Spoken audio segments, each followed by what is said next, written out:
All right, what's up, boy? So this one is another one of my another real hood stories. All right, so you know when you're a kid, you get into all kind of mischief, and believe when I tell you, I got into a lot of mischief. That's why I tell people, I'm not a gangster. I'm a prankster, 'cause that's what I that's what I live to do. Um, Pranking, cracking jokes, and just getting into trouble, but mischievous kind of trouble. Though I did get into troubles that almost landed me in the slammer. And yeah, I'm using old school terms, so if you don't know what they mean, too bad, look them up. And let me see. So this story reminded me of another story of something I saw online. I saw this lady going to the Dollar Tree, and she bought out the entire store of napkins, paper towels, and toilet tissue. This lady was filming her and giving her a hard time about it. so so now that reminded me laugh, and then it reminded me of a story when I was a kid. So when I was a kid, I lived on Lincoln Road in Brooklyn, between Bedford and Nostrand, right on the corner. There was a orange building. It was like four floors. I lived on the third floor. So one day it was raining like really hard. A real giant rainstorm was coming down, and it was raining really hard. So I'm looking out the window because I like storms. I like lightning storms. I enjoy them. And I like the rain, I don't mind hanging out in the rain, going out in the rain. The rain doesn't bother me like a lot of people. They be afraid of the rain. Oh, it's raining, I can't go nowhere. No. You can do just as much in the rain as you can do in the sun. It don't really matter. So it was raining really hard, and I was looking out the window, and I started noticing all the people passing down the street with their umbrellas on. I get I get the idea that I want to take some tissue and wrap it up, and I made warm water in the sink, and I made a wet tissue ball, real soggy.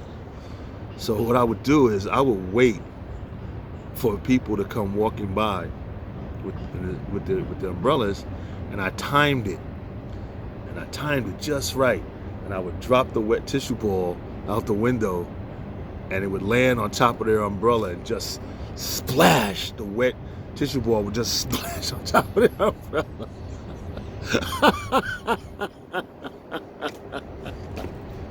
And I could just imagine they're walking with the umbrella, and they hear this loud boof on top of the umbrella. But at the same time, that made me laugh more, is that they can't look to see what's going on because it's raining too hard. They'll get wet.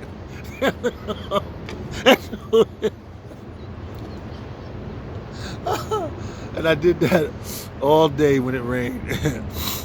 I must have got like 3 people.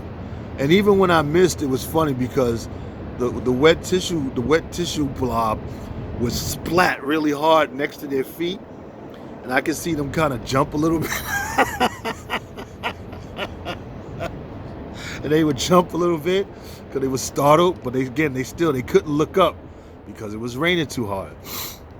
And I did that shit all day. That shit was hilarious to me. That shit was funny. That shit had me dying. And then, right. So this window was the window in my room, and that's where I would do all my shit. So another time, right? There's another time when we were kids, man. We made our own slingshots. Now, a lot of people may not even understand how is it possible to make your own slingshot? And I'm not talking about going and looking for the perfect piece of wood and cut into a Y. I'm talking about handmade, powerful slingshot, right? And this is how we did it. You needed, all you needed was a pair of pliers. You needed a pair of pliers,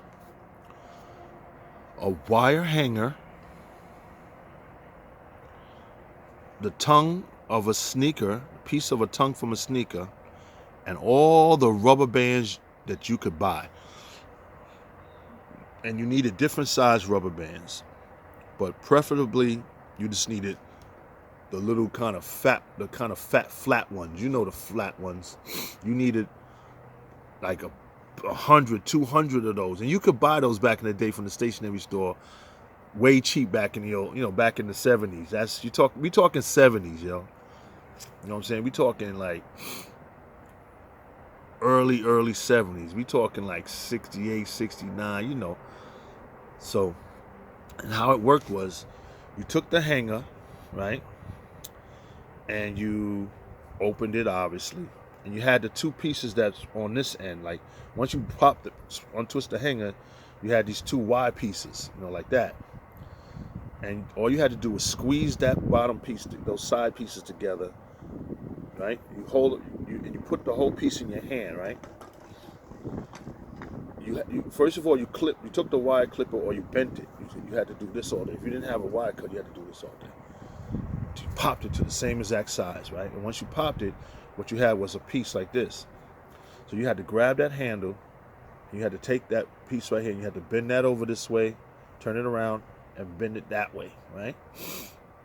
And then you would take, once you had it bent, if you wanted to, you could try to you would cross them so they snap, so they crap together like that, and then you had the two pieces basically like this.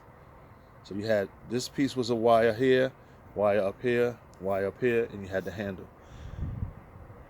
Take the pliers, and at the tip of the hanger, you turn it over into a little loop like that. You just bend it over into a loop. And basically that's your slingshot frame. You're done. Now, remember those 100 or 1,000 rubber bands? Well, you had to sit there all day and put them around there tight, put them around that handle.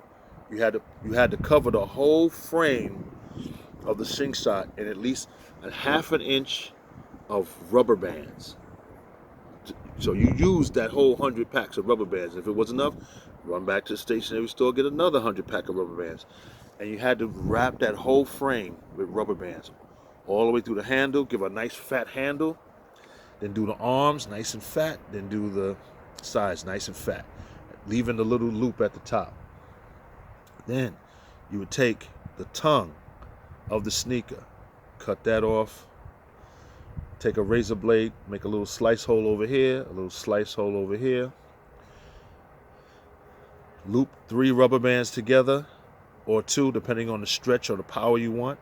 I think I used to use 3.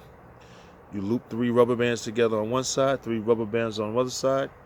You run it through the hole, pull it to a loop, pull the other one through the hole, slide the other piece inside the loops, pin them down with the plier, and you had a slingshot.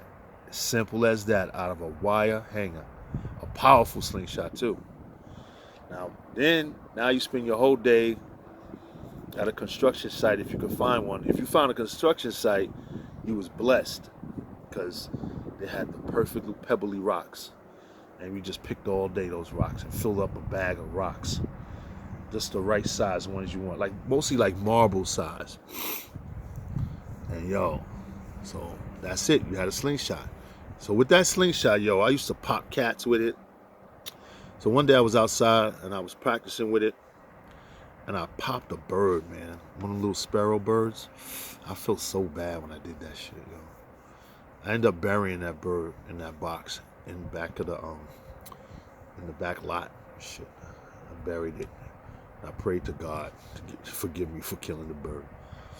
I popped cats, I popped squirrels, I popped a lot of shit. Till one day I fucked up, big time.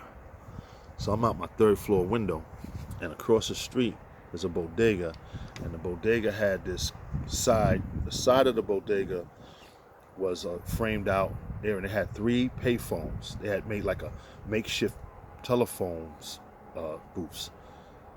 And people used to just stand on that ledge and make phone calls right on the side of the store. My dumb ass decides I'm going to turn off all the lights in my room, and start shooting people at the telephone with the slingshot. And I'm hitting them. They ducking. They don't know. Now they can't see me because the lights is off behind me. So I pop. So I'm doing it, right? I'm doing it, and I did it, and yo, I think I hit this man, yo. I think I hit this man, yo. Yo, I was so scared, yo. I was scared to death, yo. So he must have figured it out. Somehow he figured it out. And the next thing I know, yo, bam, bam, bam, bam, bam, bam. Somebody was knocking at the door. I knew I was in trouble. I already was shitting on myself. I knew I was going to get a beating. My ass was in trouble. My mom's opened the door. Yo, the man was at the door, man. He had a, I caught him right here over the forehead, right here. And the blood was dripping down his face, yo. He was so mad. Yo, this nigga was ready to tear shit up. Guess who's standing next to the man? Punk ass next door neighbor, Patrick. He gonna fucking show the nigga where I live, cause those are the stories for another day. Them niggas in that building and on that block, yo, them niggas was trash, man. It was a love-hate relationship with them niggas, cause they was trash. He gonna show the nigga where I live. The nigga told my mom, you know, my mom said, where the fuck is that slingshot? She took that shit from me. Yo, she beat my ass. And she apologized to that man profusely. He seen I was a little kid. And she gave me the ass whipping of my life that day. I hear little kids. You don't hear no kids around here. Yeah, but I got the ass whipping of my life for that. But yeah, I used to get into a lot of fucking trouble around that fucking block, yeah. But anyway, that's it for for being the Black Dennis the Menace.